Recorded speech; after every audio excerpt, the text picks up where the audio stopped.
Okay, we're ready to proceed. And for this particular item, I would like to start this meeting item with a few introductory remarks. An anonymous letter purportedly sent by some CNSC specialist was addressed to me in my capacity as the president of the CNSC. As is the case with all letters raising concerns, whether signed or anonymous, it is important to me, as the Chief Executive Officer, to determine as quickly as possible whether the concern raised present possible safety or security issues. In this particular case, the allegations implied that not all the important information concerning probability safety analysis, or PSA, were presented to the commissions in recent licensing hearings. It was therefore important to me to assess whether there was merit to these allegations that might require the review of those licensing decisions. Such analysis is best done by CNSC, which is the Canadian expert on PSA. And contrary to some media stories, CNSC management does not muzzle our staff. In fact, the CNSC encourages scientific debate on complex issues the organization faces. In fact, we are encouraging our staff to publish, post, present their work in appropriate venues, in appropriate literature. In my years of many years in government, I've never seen a more open and competent professional team of experts doing their job with integrity and dedication to ensure safety and security of nuclear operations. I therefore asked Peter Elder, a senior advisor at the CNSC, to personally look into the allegations and to report back on his findings. I've also received other letters, and there's been media stories raising various issues, including whether there should be an independent third-party review of the allegations and not an internal review. However, it should be understood that to request an internal review by an experienced employee who is not involved in the files that are the subject of the complaint, instead of resorting immediately to third parties, is recognized as best practice in all fields and by other regulators, including the United States Nuclear Regulatory Commission. It is speedier as it is conducted by a knowledgeable internal expert who, while not external, is still removed from the alleged irregularities. Therefore, the purpose of this agenda item is to provide an opportunity for Mr. Elder to present his report to the Commission and for the Commission members to ask questions of Mr. Elder and other CNSC staff experts. As the letter is anonymous, there is obviously no opportunity to ask questions of the authors of the letter. The Commission members who are independent from the CNSC staff, the industry, from government, and from each other will then determine whether additional steps or measures are required. This would include whether further or other reviews are warranted. Their determination will be reflected in the minutes of this meeting. Thank you, and we will now move on to the report by Mr. Elder as outlined in CMD 16M46. Mr. Elder. Thank you. Good afternoon, Mr. President, members of the Commission. For the record, my name is Peter Elder. and currently a strategic advisor in the Office of the Vice President of Regulatory Operations. As has been mentioned, this presentation is on my technical review of an anonymous letter. The full report is attached to CMD 16 M46. I was requested to perform this review in June of 2016 by President Brinder after the receipt of an anonymous letter. My presentation will cover each of the 5 cases raised in the anonymous letter before presenting conclusions and recommendations. Before starting, I would like to note that some of the references included in my report are protected. The Commission members have been provided with the full versions of all the references. Where they exist, redacted versions of the protected references have been provided to members of the public when they are requested.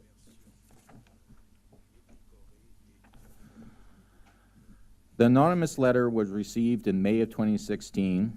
The authors claim they are CNSC staff and raised concerns that the Commission was not provided all the necessary information for the 2015 licensing decisions on Darlington and Bruce Power nuclear generating stations. Some of the allegations claim that safety reviews were not done by licensees nor reviewed by CNSC staff. This would be a serious regulatory issue, and a thorough technical review was warranted. The 5 cases provided are all technical in nature and all make reference to probabilistic safety assessments. Any review would need to balance the required knowledge of both the technical material and the review and assessment processes of the CNSC, with no direct involvement from the technical and management decisions on those issues. I was chosen for the internal technical review because I have the relevant technical experience. I've worked as a technical specialist in safety analysis and did the lead licensing of power reactors for many years. As a manager at the CNSC, I have managed both technical groups, including the Probabilistic Safety Assessment and Reliability Division for 18 months from its creation in 2006, as well as licensing and compliance divisions and directorates. It was important for my review to have direct access to all relevant material, including the protected PSA results and reviews. Of equal importance is the understanding of the CNSC review processes and the checks and balances that these processes contain. If the allegations were true, these checks and balances would have had to fail. While I do have the technical background in safety analysis, I have not had any responsibilities for the regulation of operating nuclear power plants since 2008. In the period covered by the allegations, 2014 and 2015, I was actually on a leave of absence, so I had no direct or indirect involvement in the 2015 licensing hearings. For my review, all the allegations were accepted as written. There was no attempt to determine whether the letter was actually from CNSC staff. While not explicit in the letter for every case, the implied allegation is that the CNSC management were not allowing the technical reviews to be conducted, or the results of those technical reviews to be presented to the Commission. So I started my review with the documented technical assessments by CNSC specialists and compared them with what was officially communicated to licensees and presented to the Commission. I also reviewed how the internal process to produce CMDs was applied, because it allows CNSC staff, any CNSC staff involved in the CMD, to review and comment on the regulatory position being taken before the CMD is finalized. All comments on the CMDs are documented in the CNSC's internal document management systems. For reasons that I will explain in more detail, I also looked at how the PSA results were used and whether the use was consistent with their role in the current regulatory framework. That is, were the rules currently in place followed. My conclusions are based on facts found through extensive review of the documented evidence. I also did a review of the Commission transcripts to determine if the issues raised were addressed in any fashion and whether, in my opinion, Additional information could or should have been provided to the Commission for those hearings. In total, I reviewed hundreds of documents containing many thousands of pages. In most cases, there were multiple technical documentation associated with the cases. The references included in my report are the key documents that support my conclusion, but do not represent an exhaustive list of all the technical information. As I have noted, all the allegations make reference to probabilistic safety assessments, or PSAs, which is only one of many topics that CNSC staff systematically review for licensing decisions. A PSA is part of the safety and control area of safety analysis, which is one of 14 standard areas that CNSC use. Here you can see that PSA is only one of the 6 specific areas within safety analysis. Overall, it is one of 83 specific areas included in the CNSC assessment of MPPs. So any review of the regulatory importance of a fact or opinion in one specific safety area needs to discuss and determine how it fits into the overall safety context. In this case, this is what was the importance of the PSA and specific versions of PSAs to the licensing decisions for Bruce and Darlington. Let's also look at what was the relevant importance of deterministic safety analysis compared to probabilistic safety analysis to the licensing recommendations by CNSC staff. I'll explain what each are used for in the next few slides.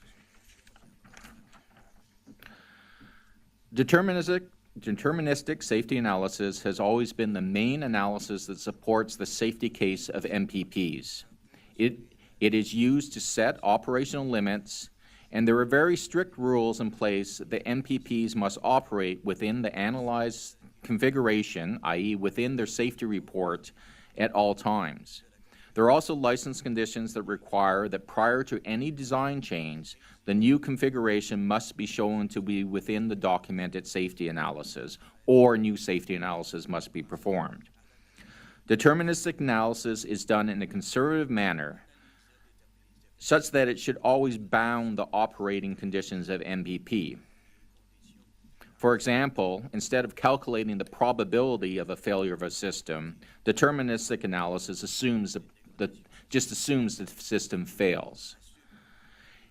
It also applies the concept of defense in depth, under which there should be multiple independent barriers to prevent and mitigate events and accidents. PSAs are a newer tool that were developed to complement deterministic safety analysis. They look at a broader range of initiating events than deterministic analysis, and they do model the probabilities of failure. This allows the assessment of weaknesses that may be common to more than one defense in depth barrier. It is also a powerful tool to identify safety improvements. However, like any tool, PSAs do have limitations. The main limitations that principles like defense in depth cannot be assigned a probability.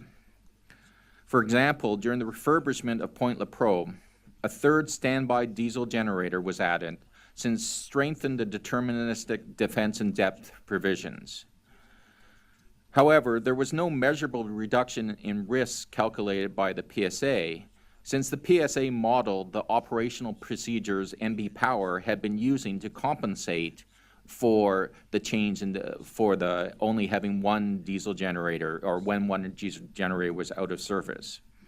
While these procedures managed the risk, applying deterministic principles eliminated the need to rely on operational principles at all. And this is one of the things that defense in depth asks you to do. A design change is always preferable to our operational procedural fix. Solely relying on a PSA would have argued against this safety improvement. So the point here is that PSAs should not be used in isolation, not because they are very good at identifying risks, but sometimes they underestimate some risk as well.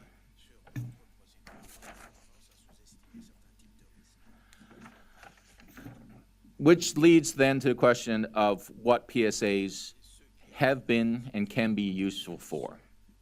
PSAs have shown that, for example, I'll start with the potential improvements. PSAs have shown that the major contributor to core damage in almost all CANDOs are steam line breaks. This has led to design changes to protect the plant against such breaks, and as well as procedural changes. PSAs have also identified that certain support systems, which were not initially considered to have a safety role, do actually play a safety role. For example, many valves and components in MPP need pressurized air to function. This is provided by what's called the instrument air system. The PSA demonstrated that the instrument air system has important safety function. This has led to changes in how maintenance is done in those systems and added reliability targets for the systems. There's another point around PSA that are used as a day-to-day, very valuable, as what I refer to as a day-to-day tool for assessing safety. This is to assess changes in risk after event or before maintenance work. The results can be used by both licensees and regulators to risk-inform inspections so that more significant areas get more inspection level. We can also use them to assess the importance of one single failure. Does one failure actually increase the chances of you having a severe accident, or is it irrelevant to that? And so you can identify which components in a plant are the most important. So PSAs are an important part of modern nuclear regulation, but they are not used to set limits or to set the licensing basis of MPPs in Canada. In licensing in Canada, the key contributor of the PSA has been help identify improvements around reactor refurbishments. The other day-to-day uses of PSAs are not tied to a licensing decision, but are an important part of ongoing safety programs. So I'm now going to turn to the 5 cases and walk through them briefly one by one.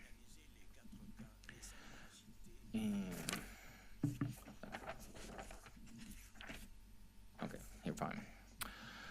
In each case, my presentation focuses on the key allegation, although each of the allegations within the case are fully reviewed in the CMD. The first case involves refurbishment of Darlington. From my view, the most serious allegation is, and I quote, OPG did not submit regulatory quality studies for the refurbishment configuration, end quote.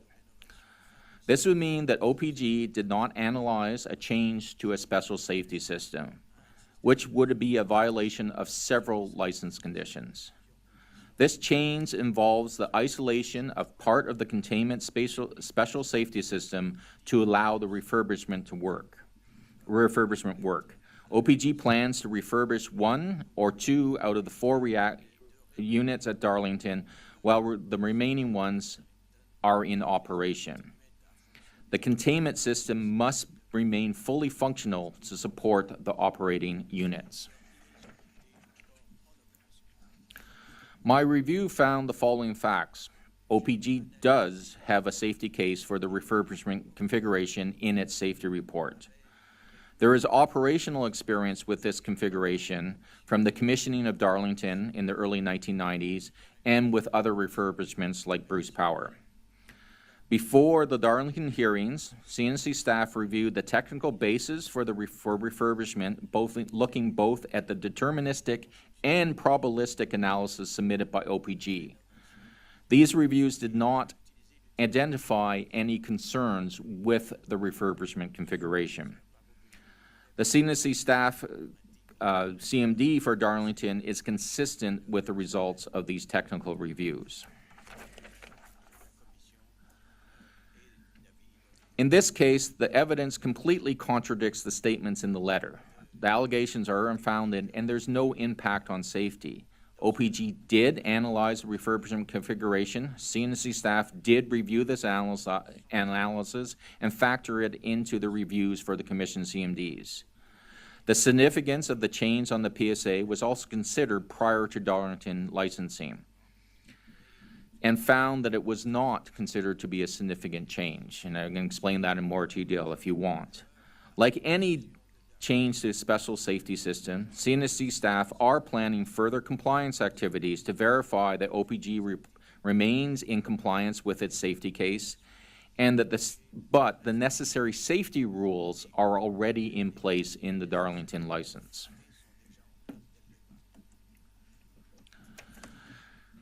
The second case basically claims that CNSC staff did not or could not review the 2015 Darlington PSA prior to the hearings in the fall of 2015.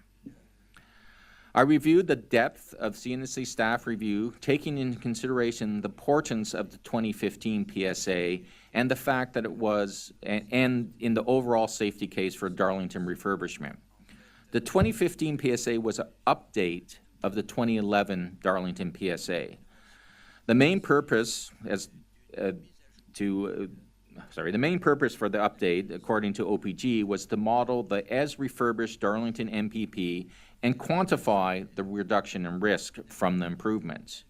It was not used to identify those improvements. Those had been identified through Darlington's integrated safety review that used the 2011 PSA. So the key PSA in terms of identifying the improving was the 2011 version. This PSA was thoroughly reviewed since it was submitted before the Darlington hearing and found to meet all CNSC requirements. As such, the level of CNSC staff review for 2015, which confirmed the accepted methodologies were used and focused on the major changes, was appropriate. The fact that the PSA had been recently submitted was clear in the CNSC staff CMD, as was the fact that new PSA did not identify any new risks. In conclusion, the 2015 PSA was reviewed at a high level prior to the Darlington hearings in 2015, consistent with its importance to the license renewal.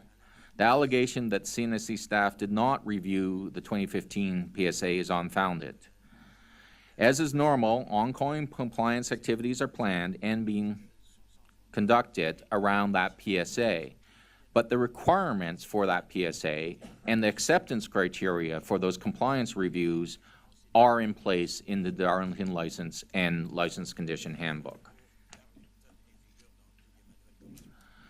In case 3, there was an allegation that Bruce Power's PSA, one for Bruce A and one for Bruce B, were not adequately reviewed.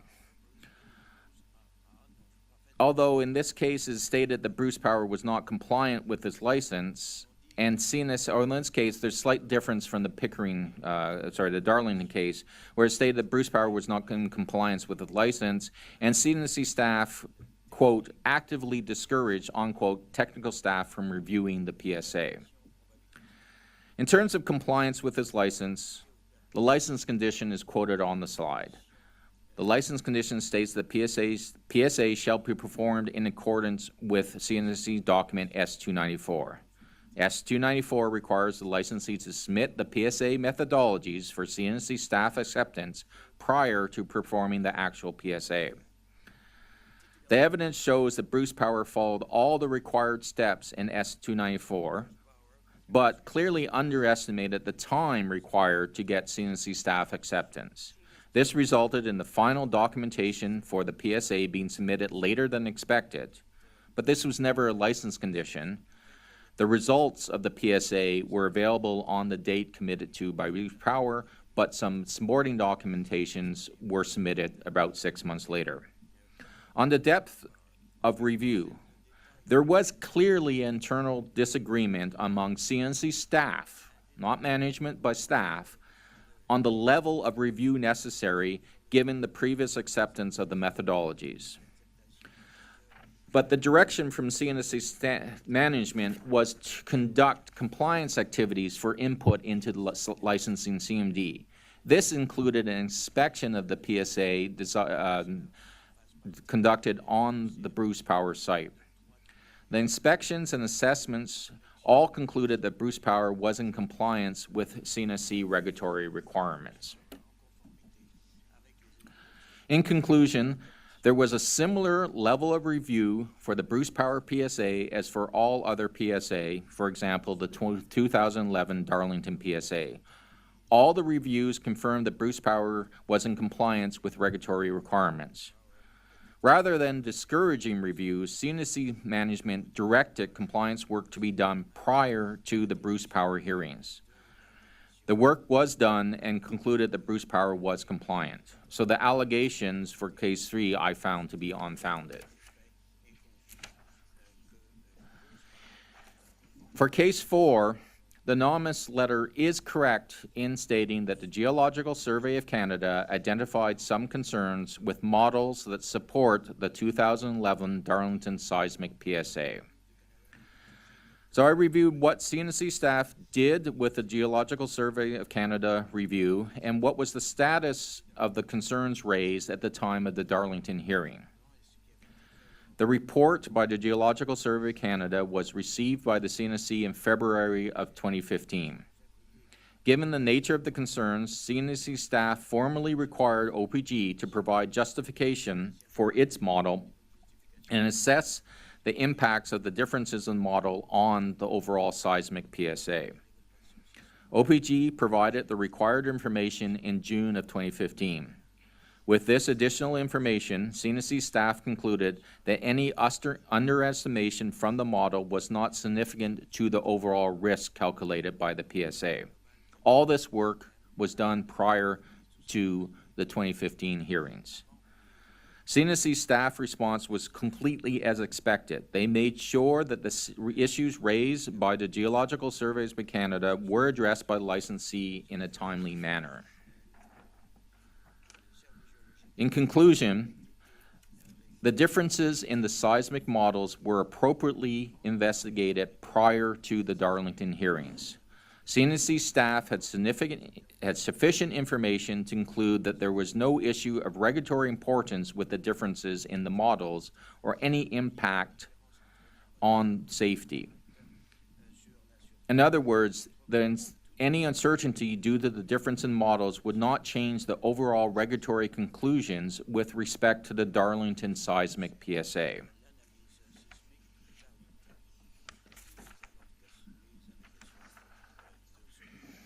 The last case, and I will quote what I feel is the most important allegation in that case, in that one, is, this is the quote: "Without the information from a level 3 PSA, the CNSC commissioners cannot judge whether Ontario's emergency response plan is adequate," end quote. A level 3 PSA studies the public health and societal consequences from release to the environment predicted by level 2 PSAs. However, currently in Canada, there are no regulatory requirements for level 3 PSAs. Accepted methodology in how to perform or review a level 3 PSA do not exist. Therefore, the CNSC would not have any criteria on how to review a level PSA. For many decades, the CNSC and other regulators have relied on deterministic analysis, along with other tools like emergency exercises, to assess off-site emergency plans. Level 2 PSAs are used in defining the accidents that merit further analysis. The approach to assessing off-site radio consequences is defined in a CSA standard N288.214. This uses a bounding deterministic approach to this rather than a probabilistic one. OPG does have what they consider to be a level 3 PSA that was done in 2011. The results of this PSA are available on their website. In that document, it actually shows that using a probabilistic approach to the accident that was done in the environmental assessment gives releases that are probably an order of magnitude lower than what was actually used in the environmental assessment. So the environmental assessment uses a bounding deterministic approach to determine the dose to the public. They also have done a probabilistic approach to this one. The probabilistic approach, because it looks at variabilities like things like wind direction, actually predicts a lower release to the public. So what was done for Darlington for environmental assessment and then again in the discussion in the hearings, it was actually a more conservative or bounding assessment.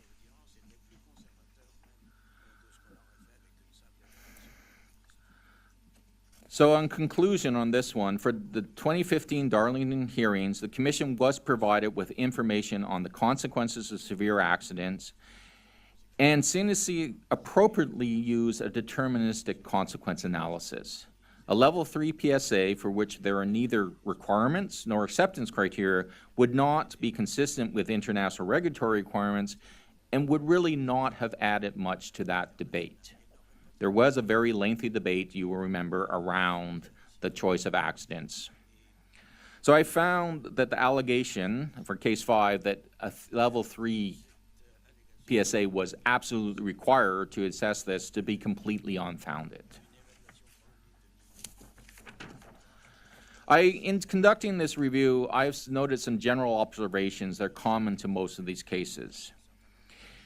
In each case, the author's conclusions are based solely on the PSA and don't consider the whole safety case, which actually is what does the PSA say in conjunction to what the deterministic analysis said.